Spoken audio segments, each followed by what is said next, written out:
Hello friends, good morning. स्वागत है आप सबका शिवकृपा क्लासेज पर। दोस्तों, इस वीडियो में हम लोग आरपीएफ कांस्टेबल व एसआई एग्जाम 2024 के आज शिफ्ट में पूछा सकने वाले मोस्ट इंपॉर्टेंट सिलेक्टेड प्रश्नों को सॉल्व करेंगे। दोस्तों, आपके एग्जाम्स में जीके जीएस व करंट अफेयर्स के जितने भी टॉपिक से क्वेश्चंस पूछे जाने हैं, उन सभी टॉपिक्स को कलेक्ट करके ए टू जेड एक एक क्वेश्चन व एक एक फैक्ट चुन चुन के डाला गया है। इसके अलावा आपके प्रीवियस ईयर एग्जाम्स के प्रश्नों को भी शामिल किया गया है। साथ में एक्स्ट्रा फैक्ट को पूरी तरह से कवर करने का प्रयास किया गया है। तो दोस्तों, आप लोग इन्हें कॉन्सेंट्रेट होकर सॉल्व करें। क्वेश्चंस कम सॉल्व होने पर पुनः प्रश्नों का रिवीजन करें, ताकि आरपीएफ कांस्टेबल व एसआई एग्जाम 2024 में आप लोग जीके जीएस व करंट अफेयर्स के टॉपिक से अच्छा स्कोर कर सकें।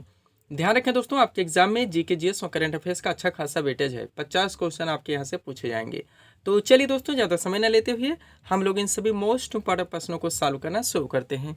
दोस्तों, क्वेश्चन नंबर 1 है हमारा, महिला प्रीमियर लीग 2024 यानी कि WPL 2024 का खिताब किस टीम ने जीता। करंट का मोस्ट इंपॉर्टेंट क्वेश्चन है दोस्तों, बिल्कुल आपके ट्रेंड में है, आपके लेवल में है। क्वेश्चन है हमारा, महिला प्रीमियर लीग 2024 यानी कि WPL 2024 का खिताब किस टीम ने जीता। करेक्ट आंसर होगा रॉयल चैलेंजर्स बेंगलोर ने।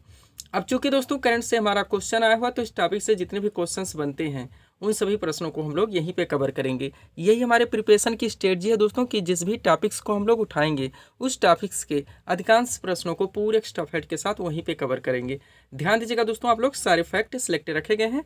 पहला पॉइंट है हमारा, महिला प्रीमियर लीग 2024 यानी कि WPL 2024 का खिताब रॉयल चैलेंजर्स बेंगलोर ने जीत लिया है। आयोजन इसका हुआ था दोस्तों नई दिल्ली में। विजेता टीम रॉयल चैलेंजर्स बेंगलोर ही है, जिसके कप्तान स्मृति मंधाना थी। ये पॉइंट आप लोग जरूर ध्यान रखेंगे। उप विजेता की बात की जाए तो दिल्ली कैपिटल्स रहा और इस टीम की कप्तान मेग लैनिंग थी। संस्करण ये दोस्तों दूसरा था, इसमें कुल 5 टीमों ने हिस्सा लिया था। पूरी तरह से आप लोग प्रिपेयर रहेंगे। थोड़ा सा नोट भी देख लीजिए दोस्तों, इसमें पहले संस्करण की विजेता टीम यानी कि WPL पहले संस्करण की विजेता टीम मुंबई इंडियंस व पहले संस्करण की विजेता टीम दिल्ली कैपिटल्स थी। ये भी आप लोग स्टैटिक से पूरी तरह से प्रिपेयर रहेंगे। चलते हैं हम लोग अगले क्वेश्चन की ओर। अगला क्वेश्चन है दोस्तों हमारा, रणजी ट्रॉफी 2024 सिलेक्टेड क्वेश्चन आपके एग्जाम के लिए पूरे एक्स्ट्रा फैक्ट के साथ। क्वेश्चन है, रणजी ट्रॉफी 2024 का खिताब किसने जीता। करेक्ट आंसर होगा मुंबई ने। विजेता इसमें मुंबई क्रिकेट टीम रही, ये 41वां खिताब था इसका। उपविजेता दोस्तों विदर्भ थी, पूरी तरह से ध्यान रखेंगे। तो विजेता मुंबई और उपविजेता दोस्तों विदर्भ। मुंबई टीम के इसमें कप्तान थे अजिंक्य रहाणे और विदर्भ टीम के कप्तान थे अजय वाडेकर। इस पॉइंट को भी आप लोग ध्यान रखेंगे। चलते हैं आगे हम लोग। दोस्तों, वीडियो देखने में क्वालिटी की कोई प्रॉब्लम हो रही है तो आप क्वालिटी को बढ़ा लीजिए, नेट को थोड़ा जाने दीजिए दोस्तों, अच्छे कंटेंट आपको दिए जा रहे हैं। अगला क्वेश्चन है आपका, मियामी ओपन 2024 में महिला एकल खा खिताब किसने जीता। करेक्ट आंसर होगा डेनियल कोलिंस ने। रिवाइज आप लोग जरूर करेंगे। नेक्स्ट क्वेश्चन है, राष्ट्रीय महिला हॉकी टीम के कोच के रूप में किसे नियुक्त किया गया है। तो हरेंद्र सिंह को। किन्हें? हरेंद्र सिंह को किया गया। सब अपडेटेड क्वेश्चन है दोस्तों जो इसमें आपको दिए जा रहे हैं। अगला क्वेश्चन है, T20 मैच में 12,000 रन बनाने वाले पहले भारतीय खिलाड़ी कौन बने हैं। तो विराट कोहली हैं, सभी लोग जानते होंगे, हाईलाइटेड क्वेश्चन है। नेक्स्ट, पेरिस ओलंपिक 2024 में भारत के ध्वजवाहक कौन बने हैं। तो शरद कमल। कौन? शरद कमल। नेक्स्ट क्वेश्चन है हमारा, वर्ल्ड एथलेटिक्स चैंपियनशिप 2027 आगामी खेल प्रतियोगिता से क्वेश्चन को कवर किया गया दोस्तों, जो कि सिलेक्टेड है आपके एग्जाम के लिए। सुपर क्वेश्चन हो सकते हैं ये। क्वेश्चन है, वर्ल्ड एथलेटिक्स चैंपियनशिप 2027 का आयोजन कहाँ होगा। तो बीजिंग चीन में किया जाएगा। इसी के साथ देखिएगा, वर्ल्ड एथलेटिक्स चैंपियनशिप 2025 का आयोजन कहाँ होगा। तो टोक्यो जापान में किया जाएगा। दोनों ध्यान रखेंगे, एक साथ सिलेक्ट दोस्तों डाल दिया गया है ताकि कंफ्यूजन न रहे, दोनों ध्यान रखेंगे। नेक्स्ट है, ऑस्ट्रेलियन ओपन 2024 में पुरुष एकल खा खिताब किसने जीता।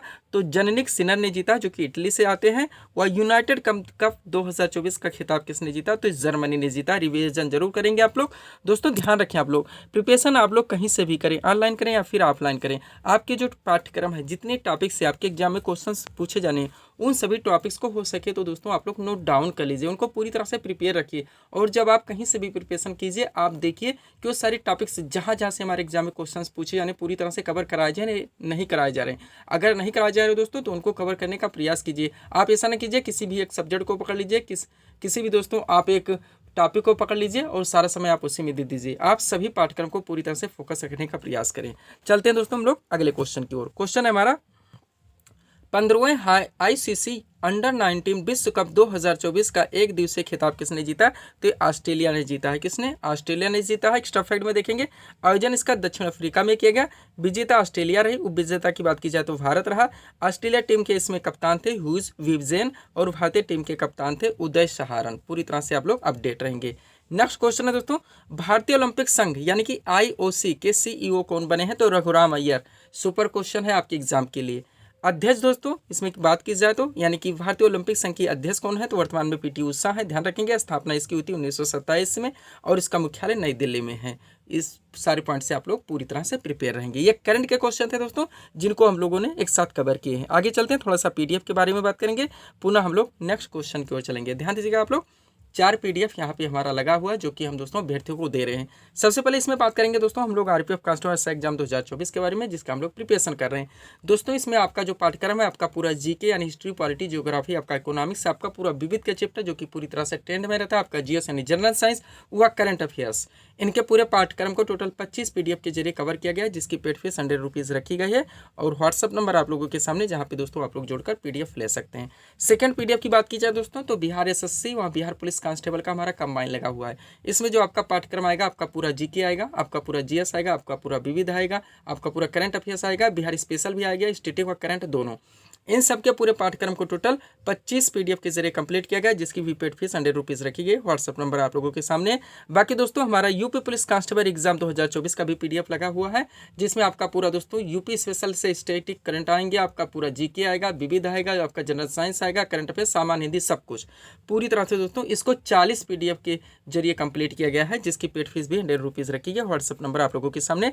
लास्ट PDF दोस्तों हमारा SSC CPO एग्जाम 2024 का भी लगा हुआ है, जो कि भी हम अभ्यर्थियों को दे रहे हैं। जितने लोग PDF ले चुके हैं, ले रहे हैं दोस्तों, मैं कहना चाहूँगा हो सके आप लोग प्रिंट आउट निकलवाइए, थोड़ा सा इन्वेस्ट कीजिए, समझने का प्रयास कीजिए, उसके बाद आप पंच कीजिए, अंडरलाइन लगा के स्टडी कीजिए। PDF दोस्तों बनाने में इतना दमखम लगा के दिया गया है कि आप इसको अच्छी तरह से रिवाइज कर लेते हैं तो आप अच्छी खासी फाइट अपने एग्जाम में करेंगे। चलते हम लोग अगले क्वेश्चन की ओर। अगला क्वेश्चन क्या है दोस्तों हमारा, विटामिन D का रासायनिक नाम क्या है? विटामिन से क्वेश्चन उठा गया दोस्तों, ध्यान देंगे आप लोग, आपका एवरग्रीन ट्रेंडिंग टॉपिक है।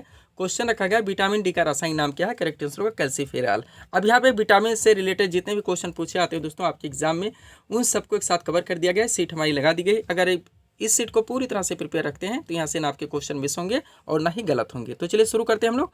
क्वेश्चन क्या है दोस्तों हमारा, विटामिन D का रासायनिक नाम क्या है? करेक्ट आंसर होगा कैल्सीफेरॉल। अब एक तरफ विटामिन के नाम, फिर उनके रासायनिक नाम, कमी का प्रभाव यानी कौन सी विटामिन की कमी से कौन सा रोग होता है, ये भी पूछा था, आप लोग जानते हैं। तो पूरी तरह से सब कुछ कवर कर लिया गया है। चलिए शुरू करते हैं हम लोग। सबसे पहले विटामिन A रासायनिक नाम रेटिनाल होता है, इसकी कमी से रतौंधी होती है। यहाँ पे ऑप्शन रख दे दोस्तों, विकल्प रख दे तो केवल कन्फ्यूजन क्रिएट होगी। हम चाहते हैं स्मार्ट स्ट्रेटजी के जरिए दोस्तों आप लोग अपने पूरे पाठ्यक्रम को कम से कम समय में कंप्लीट कर सके, जो कि PDF में सब कुछ कंप्लीट कर दिया गया है। अगला दोस्तों विटामिन B1 रासायनिक नाम इसका थायमीन होता है, पूरी तरह से अपडेट रहेंगे। इसकी कमी से बेरी रोग होता है।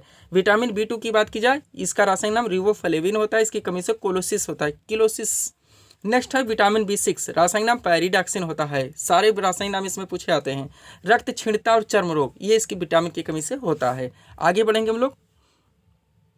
अगला क्या दोस्तों हमारा, ध्यान देंगे आप लोग, हमारा कहाँ तक हो चुका है, विटामिन B6 तक हो चुका है। विटामिन B12 मोस्ट इंपॉर्टेंट, इसका रासायनिक नाम क्या होता है, साइनोकोबालानिन। इसकी कमी से दोस्तों रक्त क्षीणता और तंत्र की गड़बड़ियाँ ये सारे रोग दोस्तों होते हैं, जो कि मुख्यतः आपके ऑप्शन में दिए जाते हैं। विटामिन C मोस्ट इंपॉर्टेंट हो ही जाता है, आप लोग जानते हैं। इसका रासायनिक नाम स्कॉर्बिक अम्ल होता है, इसकी कमी से स्कर्बिक रोग होता है। विटामिन E भी बार बार पूछा था, इसका रासायनिक नाम टोकोफेराल होता है, इसकी कमी से जनन क्षमता की कमी। और लास्ट है विटामिन K मोस्ट इंपॉर्टेंट, इसका रासायनिक नाम फिलोक्विनोन होता है, इसकी कमी से चोट पर दोस्तों रक्त का थक्का नहीं जमता है। इसे बार बार पूछा था, किस विटामिन की कमी से रक्त का छक्का नहीं जमता है, तो विटामिन K है। पूरी तरह से आप लोग अपडेट रखेंगे इस सीट को, तो यहाँ से ना आपके क्वेश्चन मिस होंगे, ना ही आप लोगों को तुक्का लगाना पड़ेगा। PDF के बारे में बात हो चुकी है दोस्तों। बिहार SSC और बिहार पुलिस कांस्टेबल का हमारा कंबाइन लगा हुआ है। RPF कांस्टेबल में ASI exam 2024, SSC CPO exam 2024 और यूपी पुलिस कांस्टेबल एग्जाम 2024। बढ़ते हम लोग अगले क्वेश्चन की ओर। अगला क्वेश्चन हमारा क्या दोस्तों, मीनाक्षी मंदिर भारत के किस राज्य में स्थित है? करेक्ट आंसर होगा मदुरई तमिलनाडु में। एग्जैक्ट लोकेशन भी डाल दिया गया है। आपका ट्रेंडिंग टॉपिक है, जितने महत्वपूर्ण मंदिर इमारतें हैं क्वेश्चन बराबर बनते हैं दोस्तों, सब कुछ यहाँ पे पूरी तरह से अपडेट कर दिया गया है। सीट में एग्जैक्ट लोकेशन भी डाल दिया गया है, ताकि ऑप्शन में वही आए तो आपके क्वेश्चन ना मिस हो और ना ही गलत हो। चलिए हम लोग सीट को कवर करना शुरू करते हैं। क्वेश्चन रखा गया मीनाक्षी मंदिर भारत के किस राज्य में स्थित है? करेक्ट आंसर होगा मदुरई तमिलनाडु में। अब एक तरफ से इमारतें मंदिर के नाम, दूसरी तरफ उनकी स्थिति यानी लोकेशन हमें बताने हैं। सबसे पहले क्या दोस्तों, अजंता एवं एलोरा गुफा मोस्ट इंपॉर्टेंट, जो कि औरंगाबाद महाराष्ट्र में स्थित है। फिर है शांति निकेतन, बार बार पूछा था, हाईलाइटेड है, बीरभूम पश्चिम बंगाल में स्थित है। सांची का स्तूप आप लोग जानते ही हैं, जो कि रायसेन मध्य प्रदेश में स्थित है। एग्जैक्ट लोकेशन भी ध्यान रखिएगा। लिंगराज मंदिर कहाँ पे स्थित है दोस्तों, तो भुवनेश्वर ओडिशा में। कहाँ पे, भुवनेश्वर ओडिशा में। आगे बढ़ते हम लोग। अगला हमारा क्या दोस्तों, सूर्य मंदिर, जिसे काला पैगोडा भी कहा जाता है, ये कोणार्क ओडिशा में है। यहाँ पे दोस्तों कंफ्यूजन क्रिएट नहीं करने, इसलिए एग्जैक्ट लोकेशन भी डाल दिया गया है। दक्षिणेश्वर काली मंदिर कोलकाता पश्चिम बंगाल में स्थित है। सोमनाथ मंदिर आप लोग जानते हैं, नाम सुने हैं, ये गिर सोमनाथ गुजरात में स्थित है। कैलाश मंदिर भी बार बार पूछा था, ये एलोरा महाराष्ट्र में है। त्रयंबकेश्वर मंदिर आपका नासिक महाराष्ट्र में है। महाबलेश्वर मंदिर दोस्तों महाराष्ट्र में। दिलवाड़ा जैन मंदिर की बात की जाए, ये बार बार पूछा था, ये जैन धर्म से रिलेटेड है, जो कि माउंट आबू राजस्थान में स्थित है। आगे बढ़ते हैं, थोड़े से और रह गए हैं। क्या क्या दोस्तों, हमारा ब्रह्मा मंदिर मोस्ट इंपॉर्टेंट, बार बार पूछा था, ये पुष्कर राजस्थान में है। रामेश्वरम मंदिर नाम सुने, तमिलनाडु में पड़ता है। मीनाक्षी मंदिर जो हमारा क्वेश्चन था, मदुरई तमिलनाडु में है। बृहदेश्वर मंदिर, ये बार बार पूछा था, इंपॉर्टेंट है दोस्तों, बृहदेश्वर मंदिर तंजावुर तमिलनाडु में पड़ता है। नटराज मंदिर चिदम्बरम तमिलनाडु में पड़ता है। वेंकटेश्वर मंदिर की बात की जाए तो तिरुपति आंध्र प्रदेश में पड़ता है। आगे बढ़ते हम लोग। क्या क्या रहेगा दोस्तों, दो हमारे और रह गए हैं। क्या क्या, वैष्णो देवी मंदिर मोस्ट इंपॉर्टेंट, जो कि जम्मू कश्मीर में स्थित है। खजुराहो मंदिर, ये भी बार बार पूछाता है, छतरपुर मध्य प्रदेश में पड़ता है। कुछ भी करें, कोई ट्रिक लगाएं, बार बार रट्टा मारें, या बेटर होगा अगर पीडीएफ लेते हैं अंडरलाइन लगा के स्टडी करें। कुछ भी करें दोस्तों, ये क्वेश्चन आप लोगों को याद रखने होंगे, क्योंकि सुपर क्वेश्चन है, एवरग्रीन टॉपिक है आपका। सब्सक्राइब करें आप हमारे स्टडी चैनल शिवकृपा क्लासेज को इसी तरह के वीडियोज़ के लिए। आगे बढ़ते हम लोग। अगला क्वेश्चन हमारा क्या लगा है दोस्तों, ध्यान देंगे आप लोग। क्वेश्चन रखा गया है, भारतीय संविधान के किस अनुच्छेद में संसद के संयुक्त अधिवेशन का प्रावधान है। करेक्ट आंसर होगा अनुच्छेद 108 में। सिलेक्टेड क्वेश्चन है, सारे सुपर क्वेश्चन है। क्वेश्चन कहाँ से आया दोस्तों, पॉलिटी से आवा। तो यहाँ से जितने मोस्ट क्वेश्चन बनते हैं दोस्तों, आपके सभी एग्जाम में बार बार पूछे जाते हैं, रिपीट होते रहते हैं, हाईलाइटेड है, उन सभी प्रश्नों को कवर करने का प्रयास किया गया। ध्यान देंगे आप लोग। क्वेश्चन रखा गया है, भारतीय संविधान के किस अनुच्छेद में संसद के संयुक्त अधिवेशन का प्रावधान है। करेक्ट आंसर होगा अनुच्छेद 108 में। अब चलिए शुरू करते हैं पहले क्वेश्चन से। क्या है, किस अनुच्छेद में मंत्रीगण सामूहिक रूप से लोकसभा के प्रति उत्तरदायी होते हैं। अनुच्छेद 75 है। नेक्स्ट, महान्यायाधीश most important, attorney general of India, Bharat का प्रथम विधि अधिकारी की नियुक्ति किस अनुच्छेद के अंतर्गत की जाती है। अनुच्छेद 76 के अंतर्गत। नेक्स्ट, संविधान के किस अनुच्छेद के अंतर्गत राष्ट्रपति अध्यादेश जारी करता है। तो अनुच्छेद 123 है। अगला, संविधान के किस अनुच्छेद के तहत राष्ट्रपति वित्त आयोग का गठन करता है। तो अनुच्छेद 280 है। कौन सा है, 280 है। आगे बढ़ते हम लोग। अगला क्या दोस्तों, थोड़ा सा ऊपर चलते हैं, फिर हम लोग दोस्तों इसको कवर करेंगे। देखिएगा क्या है, पहला यहाँ से, संसद को संविधान संशोधन का अधिकार संविधान के किस अनुच्छेद में वर्णित है। तो अनुच्छेद 368 मोस्ट इंपॉर्टेंट, जो कि दक्षिण अफ्रीका के संविधान से लिया गया। हम लोग बार बार रट चुके हैं, सब कुछ पीडीएफ में पूरी तरह से मेंशन है। संविधान के किस अनुच्छेद में मूल कर्तव्यों का वर्णन है। तो अनुच्छेद 51 का। नेक्स्ट, वित्तीय आपात की घोषणा संविधान के किस अनुच्छेद में वर्णित है। करेक्ट आंसर होगा अनुच्छेद 360 में। नेक्स्ट, संविधान के किस अनुच्छेद के अंतर्गत राष्ट्रपति लोकसभा भंग कर सकता है। तो अनुच्छेद 85 है। पूरी तरह से अपडेट रहेंगे, रिवाइज जरूर करेंगे। नेक्स्ट है, संविधान में वर्णित समवर्ती सूची की प्रेरणा किस देश के संविधान से ली गई। तो ऑस्ट्रेलिया से। संविधान में वर्णित संसदीय शासन प्रणाली किस देश के संविधान से ली गई। तो ब्रिटेन से। नेक्स्ट है, संविधान में वर्णित मूल अधिकार किस देश के संविधान से लिया गया। तो संयुक्त राज्य अमेरिका से। और भारतीय संविधान की संशोधित प्रक्रिया किस देश के संविधान से ली गई। तो दक्षिण अफ्रीका के। चारों सिलेक्टेड हैं, एक साथ सेट कर दिया गया क्वेश्चन को। आगे बढ़ते हम लोग। क्वेश्चन क्या दोस्तों, भाषाई आधार पर राज्यों का पुनर्गठन। देखिएगा 4 क्वेश्चन एक साथ लगा गया है, कंफ्यूजन नहीं क्रिएट करने हैं आप लोगों को। पहला क्या है दोस्तों, भाषाई आधार पर राज्यों का पुनर्गठन किस वर्ष किया गया। मोस्ट क्वेश्चन 1956 में। नेक्स्ट है, राज्य पुनर्गठन आयोग का गठन कब किया गया। 1953 में। नेक्स्ट, भाषाई आधार पर गठित भारत का प्रथम राज्य कौन सा है। तो आंध्र प्रदेश। नेक्स्ट है, राज्य पुनर्गठन आयोग के अध्यक्ष कौन थे। तो फजल अली। चारों से अपडेट रहेंगे आप लोग। अगला क्वेश्चन है हमारा, किस संशोधन द्वारा पंचायती राज व्यवस्था को संवैधानिक दर्जा दिया गया। तो 73वां संशोधन, जो कि 1992 में किया गया था। रट डालेंगे आप इस क्वेश्चन को। नेक्स्ट, संविधान के किस संशोधन द्वारा गोवा को पूर्ण राज्य का दर्जा दिया गया। तो 56वां संशोधन था, जो कि 1987 में किया गया था। इसी के द्वारा गोवा को पूर्ण राज्य का दर्जा दिया गया था। अगला है, किस संशोधन द्वारा 10वीं अनुसूची भारतीय संविधान में जोड़ी गई। तो 52वां संशोधन है, जो कि 1985 में हुआ था। वह अनुसूचित जाति जनजाति आयोग का गठन किस संशोधन द्वारा हुआ। तो 65वां संशोधन था, जो कि 1990 में किया गया था। सारे क्वेश्चन रट डालेंगे आप लोग, सिलेक्टेड है दोस्तों। पीडीएफ के लिए व्हाट्सएप नंबर हमारा लगा हुआ है। बढ़ते हम लोग अगले क्वेश्चन की ओर। क्या अगला क्वेश्चन दोस्तों हमारा, ध्यान देंगे आप लोग। क्वेश्चन रखा गया है, छठी पंचवर्षीय योजना की अवधि क्या थी। करेक्ट आंसर होगा 1980 से 1985। आपका ट्रेंडिंग सुपर ट्रेंडिंग टॉपिक आ चुका है। अब क्वेश्चन कहाँ से, अब पंचवर्षीय योजना से। ये आपका दोस्तों सारा बहुत ही बड़ा यानी कि भारी भरकम टॉपिक होता है। इसको हम यहाँ स्मार्ट स्ट्रेटजी के साथ पूरी तरह से कवर करेंगे। सीट लगा दिए हैं, पंचवर्षीय योजना से आया हुआ है। टोटल 12 चलाई गई थी। सब कुछ जितने एक्स्ट्रा फैक्ट बनते हैं आपके एग्जाम में, सभी एग्जाम में क्वेश्चन बनते हैं, पूछे जाते हैं, रिपीट होते रहते हैं, सबको यहाँ पे कवर कर लिया गया है। दोस्तों ध्यान देंगे आप लोग। क्वेश्चन रखा गया है छठी पंचवर्षीय योजना की अवधि क्या थी। करेक्ट आंसर होगा 1980 से 1985 तक। पंचवर्षीय योजना से यहाँ से आप पूरी तरह से रिवाइज रखेंगे, कोई भी क्वेश्चन आपके मिस नहीं हो सकते। चलिए शुरू करते हैं। सबसे पहले छठी पंचवर्षीय योजना से रिलेटेड एक्स्ट्रा फैक्ट देखिए आप लोग। क्या है दोस्तों, छठी पंचवर्षीय योजना की अवधि 1980 से 85 तक थी। इसने मूल्य नियंत्रण को समाप्त करके आर्थिक उदारीकरण की शुरुआत को रेखांकित किया। पूरी तरह से अपडेट रहेंगे, इसलिए मैं रिवीजन व पीडीएफ के बारे में बोलता रहता हूं, क्योंकि हमारे एक एक सेंटेंस से कई क्वेश्चन बनते हैं, हर ट्रेंड से डाला जाता है, ताकि आप रिवाइज रखेंगे तो आपके क्वेश्चन कभी मिस नहीं हो सकते। अगला पॉइंट देखिएगा, छठी पंचवर्षीय योजना के दौरान जनसंख्या वृद्धि को नियंत्रित करने के लिए परिवार नियोजन कार्यक्रम शुरू किया गया था। पूरी तरह से अपडेट, हर जिस ट्रेंड से क्वेश्चन पूछा जाता है उस ट्रेंड से यहाँ पे सेंटेंस को रखा जाता है। अगला है, छठी पंचवर्षीय योजना के दौरान शिवरामन समिति की सिफारिश पर कब 1982 में राष्ट्रीय कृषि एवं ग्रामीण विकास बैंक यानी कि NABARD, national bank for agriculture and rural development की स्थापना हुई। पूरी तरह से रट डालेंगे। तो छठी पंचवर्षीय योजना शिवरामन समिति 1982 राष्ट्रीय कृषि, बार बार पूछा था किस पंचवर्षीय योजना के दौरान नाबार्ड की स्थापना हुई थी। तो दोस्तों छठी है, कब हुई थी, 1982 में, मुख्यालय मुंबई में है। कौन सी समिति थी, शिवरामन। सब कुछ अपडेट रखेंगे, इसलिए मैं पीडीएफ के बारे में बोलता रहता हूँ। आगे चलती है, अब प्रथम पंचवर्षीय योजना से हम लोग शुरू करेंगे, ध्यान दीजिएगा। यहाँ से दोस्तों हम लोग चलते हैं, यहाँ तक हमारा कंप्लीट है, ये 2 बार डाल दिया गया है। चलिए शुरू करते हैं हम लोग नोट से। भारत की पंचवर्षीय योजनाएं, सबसे पहले क्या दोस्तों, प्रथम पंचवर्षीय योजना अवधि देखेंगे तो 1 अप्रैल 1951 से लेकर 31 मार्च 1956 तक। ध्यान दीजिएगा आप लोग। चलिए दोस्तों थोड़ा सा इसको हम लोग ऊपर कर लेते हैं। क्या क्या है, प्रथम पंचवर्षीय योजना। प्रथम पंचवर्षीय योजना की अवधि की बात की जाए तो 1 अप्रैल 1951 से लेकर 31 मार्च 1956 तक। मॉडल था हेरा-डोमर मॉडल। मुख्य उद्देश्य था कृषि विकास। थोड़ा सा नोट देख लेंगे। इस योजना काल के दौरान कई बड़ी सिंचाई परियोजनाएं लगाई गई, जैसे कि भाखड़ा नांगल परियोजना, दामोदर नदी घाटी परियोजना, ब्यास परियोजना। एक क्वेश्चन पलट पलट के भी पूछा था, किस पंचवर्षीय योजना के दौरान भाखड़ा नांगल परियोजना, दामोदर नदी घाटी परियोजना या ब्यास परियोजना लगाई गई। तो प्रथम पंचवर्षीय योजना थी, हेरा-डोमर मॉडल पर आधारित थी। मुख्य उद्देश्य कृषि विकास था। इसका समय था 1 अप्रैल 1951 से लेकर 31 मार्च 1956। पूरी तरह से अपडेट रहेंगे।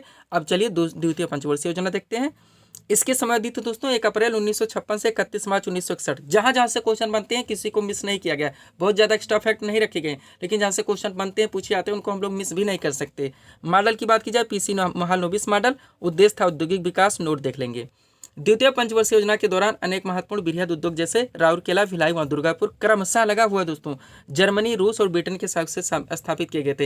यानी राउरकेला जर्मनी के सहयोग से, भिलाई आपका रूस के सहयोग से और दुर्गापुर ब्रिटेन के सहयोग से। एक नोट यहाँ पे और देखेंगे, द्वितीय पंचवर्षीय योजना के दौरान भारत में मिश्रित अर्थव्यवस्था का विकल्प चुना गया था। पूरी तरह से अब लोग अपडेट रहेंगे। चलते हम लोग तृतीय पंचवर्षीय योजना की ओर। यहाँ से क्या क्या क्वेश्चन निकलेगा दोस्तों। इसका उद्देश्य था आत्मनिर्भरता, कृषि एवं उद्योगों का विकास। नोट देखेंगे, मोस्ट इंपॉर्टेंट बनता है। अपने तृतीय पंचवर्षीय योजना अपने उद्देश्य को प्राप्त करने में असफल रही, इसलिए इसे एक असफल योजना माना जाता है। ये भी डाकली क्वेश्चन बनता है, जिसके मुख्य कारण क्या क्या थे। भारत चीन युद्ध 1962, भारत पाक युद्ध 1965 तथा भूतपूर्व सूखा 1966। पूरी तरह से अपडेट रहेंगे। यहाँ पे देखिएगा, तृतीय पंचवर्षीय योजना की असफलता के बाद सरकार को योजना अवकाश 1966 से 67, 67 से 68 और 68 से 69 की घोषणा करनी पड़ी। और इस अवधि में दोस्तों 3 वार्षिक योजनाएं तैयार की गई थी। हरित क्रांति की शुरुआत तृतीय पंचवर्षीय योजना के दौरान हुई थी। कम से कम 10 क्वेश्चन यहाँ से सुपर निकले आपके तृतीय पंचवर्षीय योजना से। ये बार बार पूछे जाते हैं, आप लोग रिवाइज जरूर कीजिएगा। डाकली पूछ जाता है दोस्तों कि किस पंचवर्षीय योजना के दौरान वार्षिक योजना चलाई गई थी। तो तृतीय पंचवर्षीय योजना है। आगे देखिएगा आप लोग, चौथी पंचवर्षीय योजना। मॉडल डीआर गाडगिल मॉडल पर आधारित थी। बार बार पूछा जाता है। मुख्य उद्देश्य था स्थिरता के साथ आत्मनिर्भरता एवं कृषि तथा सिंचाई पर महत्व। अब 3 क्वेश्चन यहाँ से मोस्ट इंपॉर्टेंट है। पहला है, किस पंचवर्षीय योजना में 14 बैंकों का राष्ट्रीयकरण किया गया। चौथी पंचवर्षीय योजना थी। किस पंचवर्षीय योजना में भारत की कृषि वृद्धि दर सर्वाधिक रही। तो चौथी पंचवर्षीय योजना थी। और किस पंचवर्षीय योजना के दौरान इसरो की स्थापना की गई। तो भी चौथी पंचवर्षीय योजना ही थी। पूरी तरह से अपडेट रहेंगे। 5वीं देखिए आप लोग। मुख्य उद्देश्य था गरीबी उन्मूलन और आत्मनिर्भरता पर बल। अब यहाँ से 3 क्वेश्चन सिलेक्टेड निकलते हैं। पहला है, किस पंचवर्षीय योजना में पहली बार गरीबी हटाओ का नारा दिया गया। 5वीं पंचवर्षीय योजना। आप जानते हैं सुपर क्वेश्चन है, हजारों बार वन एग्जाम में पूछा जा चुका है। नेक्स्ट, कौन सी पंचवर्षीय योजना जो केवल 4 वर्ष ही चली थी, ये भी सुपर क्वेश्चन है, वो 5वीं पंचवर्षीय योजना है। और किस पंचवर्षीय योजना में भारतीय राष्ट्रीय राजमार्ग प्रणाली सुपर क्वेश्चन की शुरुआत हुई, तो वो भी 5वीं पंचवर्षीय योजना ही है। सब कुछ कवर किया हो दोस्तों, बस आप लोगों को एक बार रिवाइज करने की आवश्यकता है। अगला पॉइंट क्या है, छठी पंचवर्षीय योजना समय अवधि देखेंगे तो 1980 से 85। मुख्य उद्देश्य था गरीबी उन्मूलन और रोजगार में वृद्धि। 2 क्वेश्चन देख लेंगे।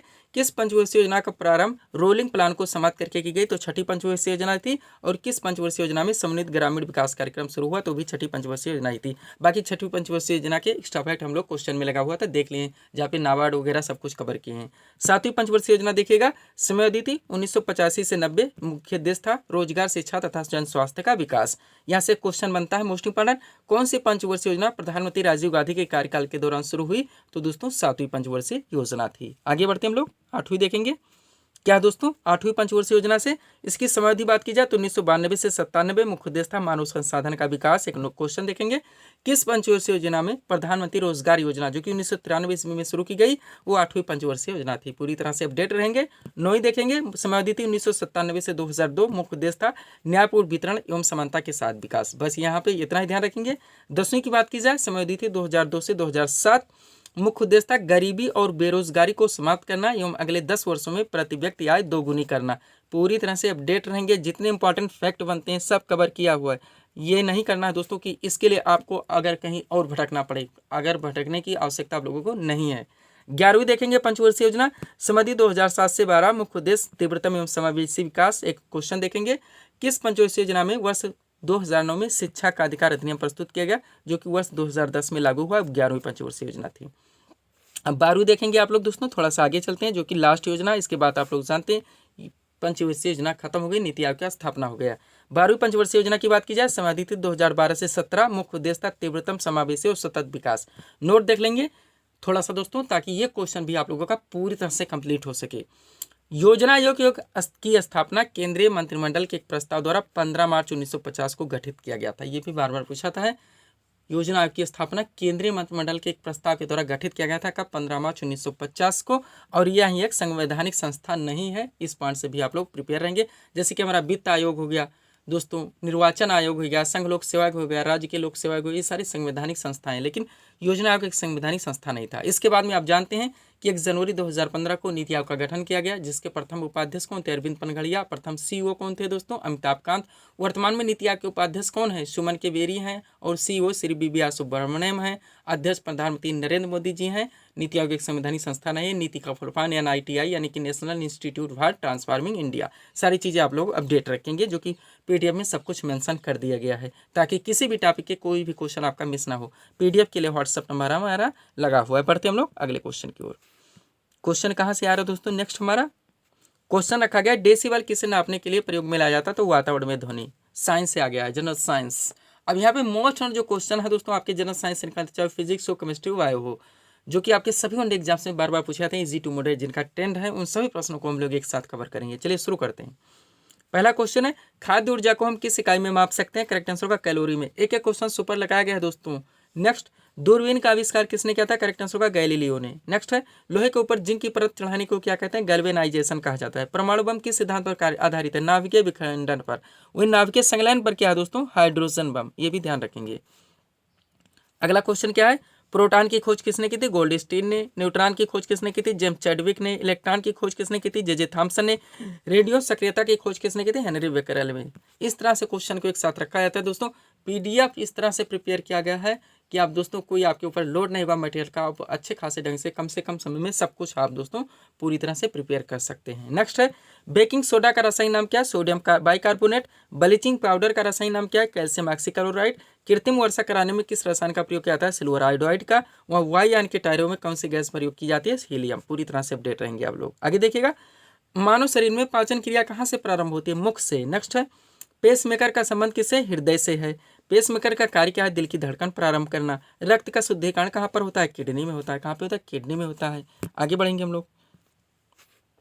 अगला क्वेश्चन क्या दोस्तों हमारा, मानव शरीर में रक्त खून के शुद्धिकरण की प्रक्रिया को कहते हैं, डायलिसिस कहा जाता है दोस्तों। यहीं पे हम दोनों क्वेश्चन एक साथ रख दिए हैं। रक्त के शुद्धिकरण कहाँ पर होता है, किडनी में होता है। और मानव शरीर में खून के शुद्धिकरण की प्रक्रिया को क्या कहा जाता है, डायलिसिस कहा जाता है। अगला है, पाचन क्रिया में प्रोटीन किस पदार्थ में बदला जाता है, एमिनो अम्ल में। बार बार पूछा गया है। पित्त किसके द्वारा पैदा किया था? यकृत के द्वारा। शरीर में हीमोग्लोबिन का कार्य क्या है? तो ऑक्सीजन का परिवहन करना। आगे बढ़ेंगे। लाल रक्त कणिकाएं यानी कि आरबीसी, रेड ब्लड सेल्स कहाँ उत्पन्न होते हैं? अस्थि मज्जा में। नेक्स्ट, मानव शरीर की किस ग्रंथि को मास्टर ग्रंथि कहा जाता है? तो पीयूष ग्रंथि है। नेक्स्ट है दोस्तों, वृद्धावस्था में मनुष्य की हड्डियां क्यों कमजोर हो जाती है? कैल्शियम की कमी से। और इस सीरीज का लास्ट क्वेश्चन है, पालक के पत्तों में किसकी मात्रा सबसे अधिक होती है? तो आयरन की होती है। किसकी? आयरन की। तो ये थे दोस्तों इस सीरीज के टाइप एमसीक्यूज के प्रश्न जिनको यहाँ पे हम लोगों ने सॉल्व किए हैं। उम्मीद है दोस्तों आप सभी लोगों ने सॉल्व किए होंगे और देखे होंगे कि यहाँ से आपके कितने प्रश्न सही हो रहे हैं। तो दोस्तों इसी तरह के वीडियोस के लिए आप हमारे स्टडी चैनल शिव कृपा क्लासेस से जुड़ें और चैनल को सब्सक्राइब करें ताकि हमारे द्वारा दी जाने वाली सभी वीडियोस आप क्रम से सबसे पहले देख सकें। तो मिलते हैं दोस्तों नेक्स्ट वीडियोस में। Thanks for watching.